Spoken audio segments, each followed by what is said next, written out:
Hello बच्चों, once again welcome back to Study Cure YouTube channel. तो हमने पिछली कक्षा में इलेक्ट्रिक पोटेंशियल के बारे में पढ़ लिया था। तो आज इसी सीक्वेंस में हम पढ़ेंगे इलेक्ट्रिक डाइपोल से इलेक्ट्रिक पोटेंशियल कैसे फाइंड करेंगे। ठीक है, इस चैप्टर में हम क्या पढ़ रहे हैं बच्चों, हम लोग डिफरेंट चीज़ों के थ्रू इलेक्ट्रिक पोटेंशियल को फाइंड कर रहे हैं। ठीक है, आपने पॉइंट चार्ज के थ्रू फाइंड कर लिया। ठीक है, तो अलग अलग, जैसे कि आप इसके पहले चैप्टर में इलेक्ट्रिक फील्ड को फाइंड कर रहे थे अलग अलग सरफेस के लिए। उसके पहले चैप्टर में क्या फाइंड किए थे, इलेक्ट्रिक फील्ड फाइंड किए थे पॉइंट के थ्रू। तो इस चैप्टर में क्या फाइंड कर रहे हैं, इलेक्ट्रिक पोटेंशियल को आप फाइंड कर रहे हैं। ठीक है, तो आज का हमारा टॉपिक क्या है, electric potential due to electric dipole, यानी इलेक्ट्रिक डाइपोल के कारण इलेक्ट्रिक पोटेंशियल क्या होगा। ठीक है, अब बच्चों इलेक्ट्रिक डाइपोल क्या होता है, ये आपने पहले चैप्टर में पढ़ा था। इलेक्ट्रिक डाइपोल का मतलब ये होता है जब कभी भी दो बराबर चार्ज, जैसे ये भी क्यों है तो ये भी क्यों है, लेकिन चार्ज बराबर हो लेकिन वो परिमाण में विपरीत हो, यानी अगर एक प्लस चार्ज है एक माइनस चार्ज है, उनका अरेंजमेंट इस प्रकार से रखा जाए वो समान दूरी पे रखे गए हों। ठीक है, एल तो इनका जो इलेक्ट्रिक डाइपोल आता है P बराबर 2QL होता है। ऐसे अरेंजमेंट को इलेक्ट्रिक डाइपोल बोलते हैं। लेकिन चार्ज का नेचर कैसा होगा, एक चार्ज प्लस होगा तो बच्चों दूसरा चार्ज क्या होगा, माइनस होगा। ठीक है, तो ये था इलेक्ट्रिक डाइपोल।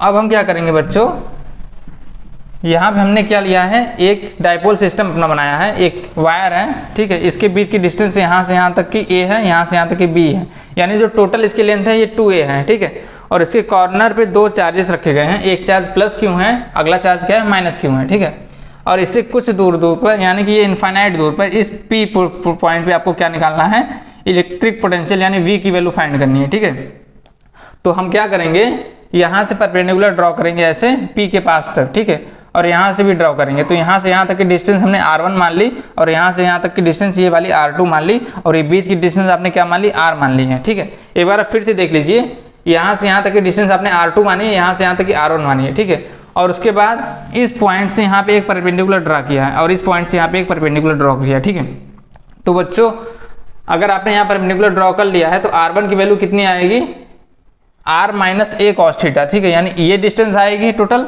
अब बच्चों आप बोलेंगे सर ये A cos थीटा, ये नया टर्म कहाँ से आ गया, तो ये A cos थीटा होता है। ये कितना है, A cos थीटा। ठीक है, ये क्या है, A cos थीटा। अब आप बोलेंगे सर आपने ये कैसे लिख दिया। ठीक है, अब जैसे मैं आपसे बोलूँ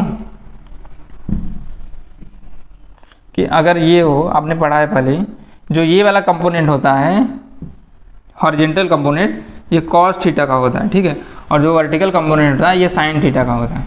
ठीक, ये वाला कंपोनेंट cos थीटा का, ये वाला कंपोनेंट sin थीटा का। अपवर्ड कंपोनेंट कौन सा लेंगे आप, sin थीटा, और ये वाला कंपोनेंट क्या लेंगे, cos थीटा। ठीक है, तो अब हम देखते हैं आगे। तो इसी प्रकार से यहाँ से यहाँ तक की डिस्टेंस A थी, तो ये कंपोनेंट क्या होगा, A cos थीटा।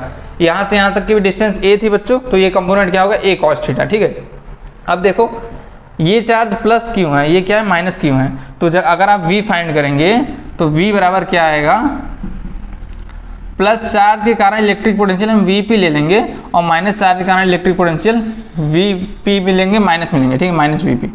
ठीक है, दो अलग अलग इलेक्ट्रिक पोटेंशियल आएगा, जो प्लस क्यू के कारण आएगा वो प्लस Vp होगा, जो माइनस के कारण आएगा वो माइनस Vp होगा। ठीक है, इसी प्रकार से हम इन दोनों पोटेंशियल को ऐड कर देंगे। ठीक, और आपने क्या पढ़ा है, इलेक्ट्रिक पोटेंशियल का फॉर्मूला आपने क्या पढ़ा है, Q1 की वैल्यू बच्चों यहाँ पे क्या है, क्यू है। ठीक है, Q1 यानी Q बाई R। अब बताओ बच्चों, पहले केस में आपने R क्या लिया है, पहले केस में R1 ही तो R है।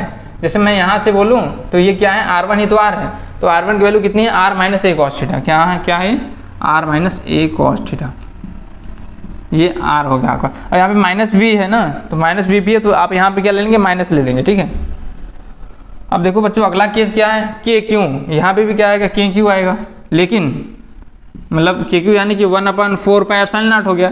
ये K ही तो बच्चों क्या होता है आपका, 1/4 पाई एप्सिलॉन नॉट होता है। ठीक है, अब क्यों हो गया आपका। ठीक है, दोनों चार्ज बराबर है, यहाँ भी क्यों था तो यहाँ भी क्यों ही आपने लिया है। ठीक, लेकिन क्या डिफरेंस क्या है, केवल R का डिफरेंस है। ये यहाँ पे आपका R2 है, यहाँ पे R1 था, तो इस R2 की वैल्यू कितनी है, R plus A cos theta. ठीक है, अब देखो बच्चों आप V निकाल रहे हो। ठीक है, ऊपर क्या कॉमन है, KQ कॉमन है, तो KQ कॉमन कर लीजिए, 1 minus R minus A cos theta हो गया। यहाँ पे ये क्या हो गया, 1/R plus A cos theta. ठीक, अब देखो बच्चों यहाँ से क्या क्या कॉमन है उसे आप ले लो, ये KQ है। अब देखो सबसे पहले ये क्या बन रहा है, A plus B A minus B, एक ब्रैकेट में उसका फॉर्मूला बन रहा है, एक ब्रैकेट में ए प्लस बी एक ब्रैकेट में ए माइनस बी, तो क्या हो जाएगा A square minus B square, यानी R square minus A square cos square theta. ठीक है, अब इसका मल्टीप्लाई यहाँ कर दीजिए, इसका यहाँ कर दीजिए, तो R plus A cos theta हो गया ये। ठीक है, अब यहाँ पे देखो ये माइनस है, ये माइनस यहाँ भी है, तो ये जैसे कि अगर किसी संख्या में से माइनस करते हैं तो अंदर का चिन्ह बदल जाता है, तो माइनस हो जाता है, तो यहाँ पे ये क्या हो जाएगा, माइनस हो जाएगा, और प्लस ये क्या हो जाएगा, ए कॉस थीटा। अब देखिए यहाँ से क्या कैंसिल आउट हो रहा है, उसे आप कैंसिल आउट कर दीजिए, आर से आर कैंसिल आउट हो गया। ठीक है बच्चों, हो गया।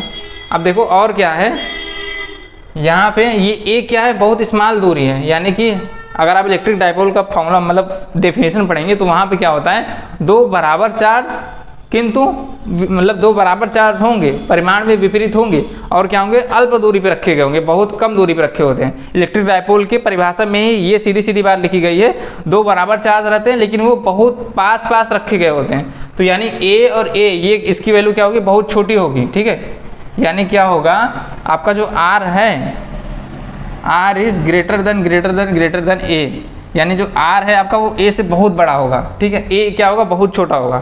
ठीक, आर की वैल्यू बहुत बड़ी है, और यहाँ पे आपने क्या लिया है, ये इनफाइनाइट दूर पे भी लिया है, ये पी पॉइंट कितनी दूर पे लिया है, बहुत दूर पे, अनंत दूर पे लिया है, तो इस प्रकार से क्या होगा, ये आर बहुत बड़ा होगा।